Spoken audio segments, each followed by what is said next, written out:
はい、皆さんこんにちは。ミニッツ開発リーダーの岩崎です。今日はかなりちょっと地味なんですけれども、先日発売になったばかりのですね、こちら、なんだかよくわかんないかなと思いますけども、まだですね、発売して多分間もないと思うんですけど、すでになんか売り切れちゃってるみたいなんですが、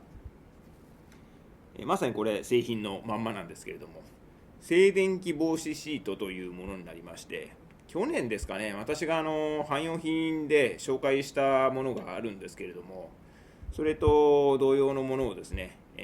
行商からミニッツ用のオプションパーツとして、発売しました。で、もう一回ですね、ちょっとそのあたりを、紹介したいかなと思います。というのも、今、この時期がですね、ちょうどその静電気対策が結構必要になる時期になってまして、毎年12月ぐらいからですね、2月、3月ぐらいまでですかね、乾燥シーズンがですね、結構静電気の発生元になっていて、それが原因で、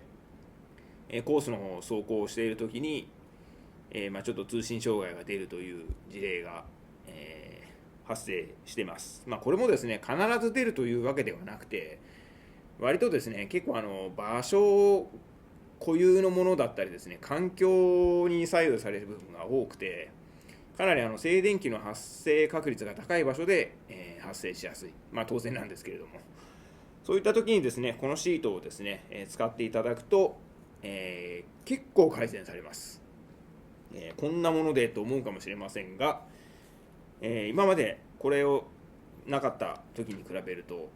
ちょっとその通信障害、いわゆるあれですね、操作している時に結構瞬間的に電波が切れるとかですね、その切れたまんまスイッチ入れ直さないと戻らないとかっていう事例があるんですけども、そういったことがかなりの確率で起きにくくなるようになります。はい、で今ここにですね、ちょっとシャーシ3種類持ってきてるんですけども、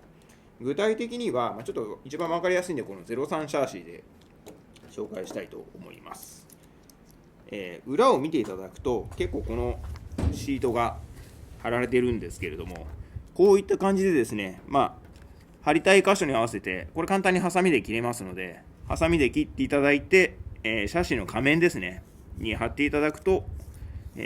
効果が出ます。これかなり前面に貼ってるんですけれども、一番ですね、拾いやすい場所っていうのが、実はこのモーターケースとメインシャーシのところだったりします。前も、サーボがですね、結構静電気のトラブルがサーボ側に来るっていう人は前も貼った方が効果的かなと思います。で特にですね、我々の検証結果の中だと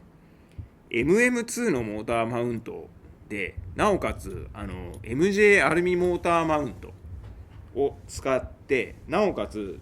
このリアサスプレート T バーのカーボンタイプを使っている方っていうのは最もその発生確率が高いという検証結果が出ています。なので、そういった仕様のシャシーの方はですね、このモーターケースからこの辺りまでをこうぐわーっとこう切って覆っていただくと、かなり、その静電気による障害が低減されるかなと思います。でこれもですね、基板側でいろいろ対策等も行ってはいるんですけれども、何せ静電気のその強さとか量がですね多いと、どうしてもやっぱり防ぎきれないんですね。なので、ちょっとこういった帯電というか、静電気防止シートの力を借りて、この静電気シーズンはちょっと乗り越えていただくというふうに思っています。なので、競商からですね、一応、純正のオプションパーツとして発売しました。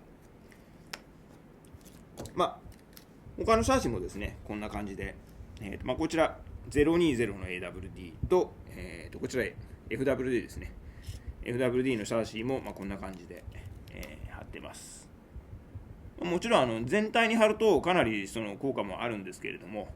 主にメインシャーシの部分が大きく関係しますので、こんな感じで貼っていただくといいかなと思います。で大体これ製品一つで一つのシャーシーを十分賄えるぐらいの大きさです。で製品のリンク貼っておきますけれども、こちら、このシート1枚入って、税込みで330円になります。はい。ちょうどですね、この時期、静電気シーズンということで、タイムリーな話題としてお届けしました。で、4月以降はですね、なかなかその静電気の発生も少なくなってきて、そういったトラブルも少なくなってくると思うんですけれども、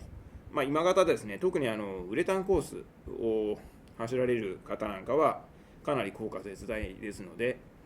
使っていただければいいかなと思います。ただ、機能としては、静電気を防止するものになりますので、その走りに関する性能が上がったりはしないので、今現時点の自分のですね、走行環境において、その静電気と思われる通信障害が全くないという方はですね、必要ないアイテムになりますので、そこら辺はですね、ご自分のその走られる環境と、今その静電気の問題を抱えているかどうかで、使用するかしないかを決めていただければなと思います。はい。ちょっと今日は地味なアイテムになってしまいましたけれども、この静電気防止シートというのを紹介させていただきました。